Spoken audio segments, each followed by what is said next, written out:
The ideas expressed in the following presentations are those of the speakers and do not necessarily reflect the views of ACI or its committees.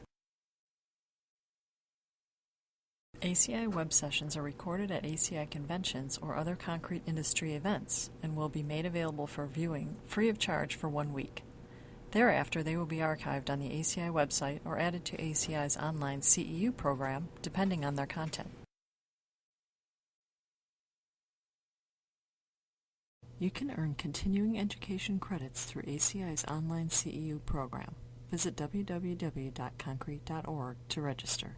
ACI conventions provide an opportunity for networking and for keeping up to date with the latest in concrete technology and practices.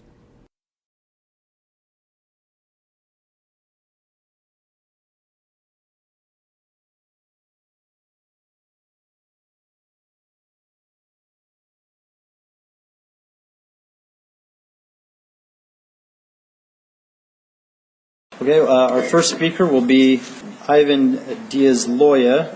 His talk is going to be on the mechanical properties of Ceratec's rapid repair materials. Good afternoon, everybody. I have a pretty short and simple presentation. It's just basically an introduction to some of the repair materials that we have at Ceratec. So, let's start with the main users. Usually are the ones that dictate your properties, the properties of your product.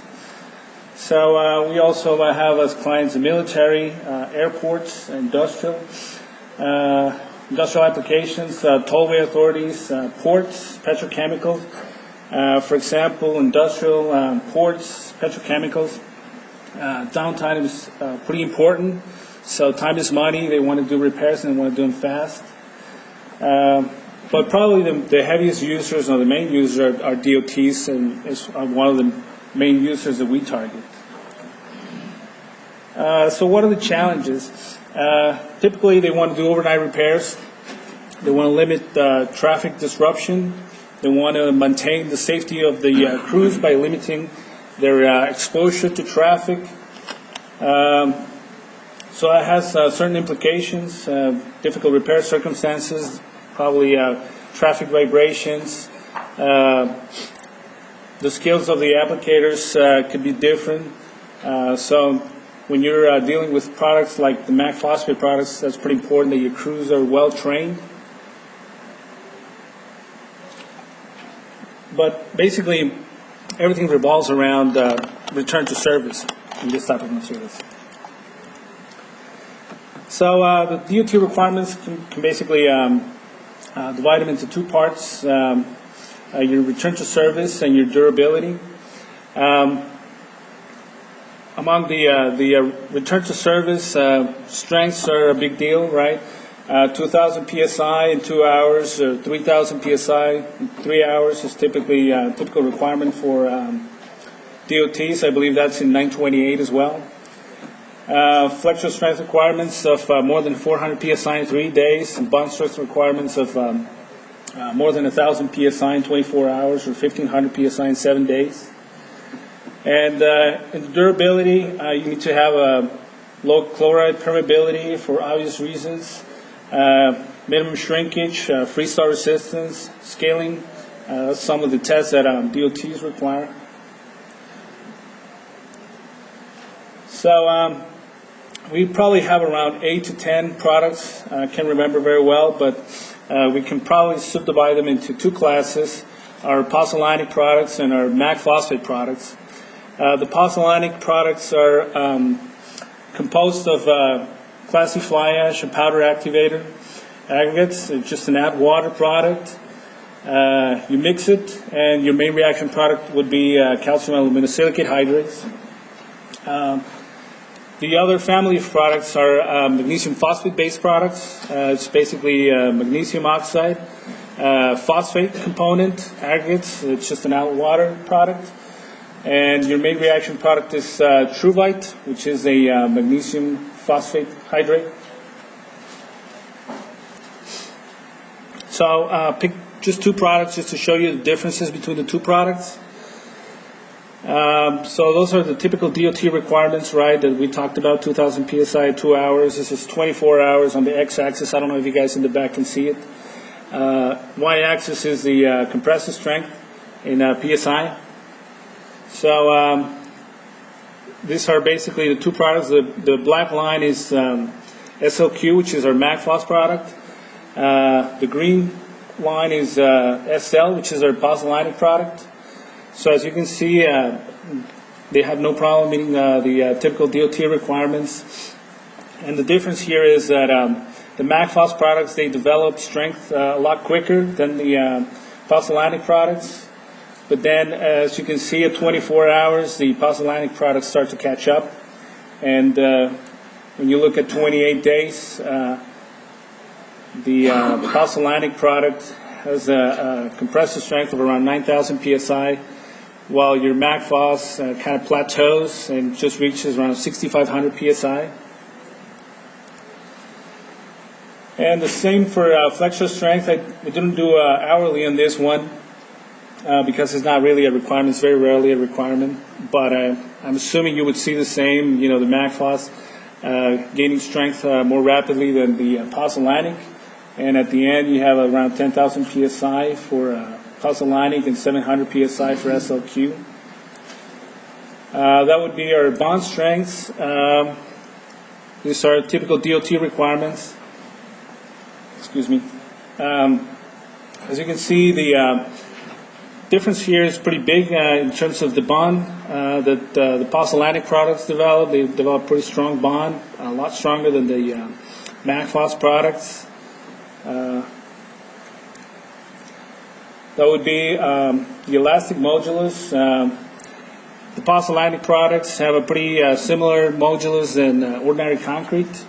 Here the big difference is the MagFloss products. They have a pretty low modulus, around 2 KSI, 28 days, which makes them exceptionally suitable for theme repairs. They're very well for that, very well suited for that. This would be our length change results. As you can see, we're well within the limits of 928.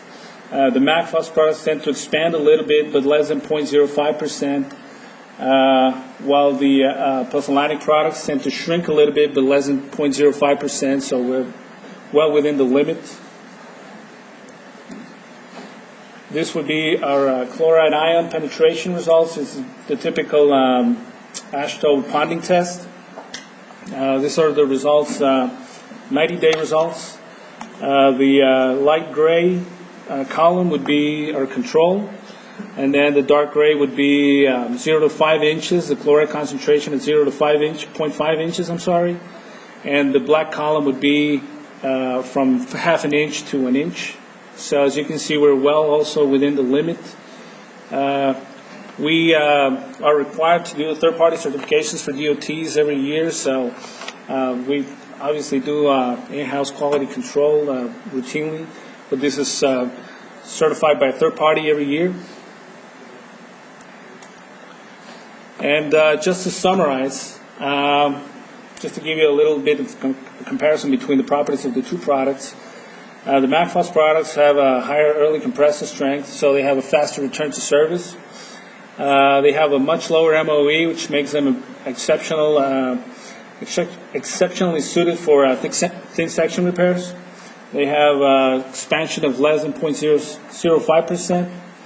And the pozzolanic products, they have a higher compressive strength of 28 days and also higher flexural strength at 28 days. They develop a much stronger bond. Those bond strength results are obviously without a bonding agent. So they develop a really strong bond with the host concrete. Shrinkage of less than 0.05%.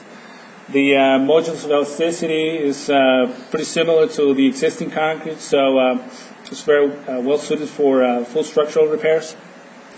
Also, low chloride permeability.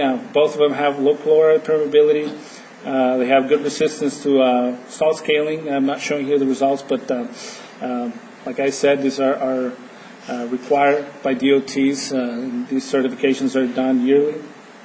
Also, freeze-thaw resistance, over 95% durability factor after 300 cycles. And so all the combination of these properties allows to have repairs like the ones you see on the left, and I'm sorry, like the ones you see on the right, not like the ones you see on the left.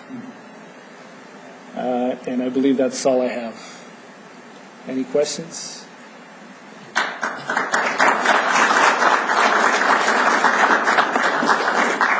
there any questions? Why is the body strength less for magnesium phosphate? Well, I can tell you why it's more with pozzolanic. Either way. Well, we think that it's because it's pretty low calcium system, it's calcium deprived, so it wants to latch to the calcium hydroxide, the excess calcium hydroxide that the host concrete has. We believe that's the reason. Yes, Jason. So I know C928 is for rapid set dry package materials, but you were doing some length change measurements. What are the conditions for those length change measurements? Do you know? Man, I can't remember the ASTM standard for that. I can give it to you. I can dig it out and give it to you. But it follows a certain the ASTM standard that 928 references to. Is length change in 928? 566 maybe? Is that a switch shrinkage of 157? So this is a standard drying shrinkage test. It's actually both in water and air. Those are the two curves that you see here. One's in water, one's in air. One's in air, one's in water. Any other questions?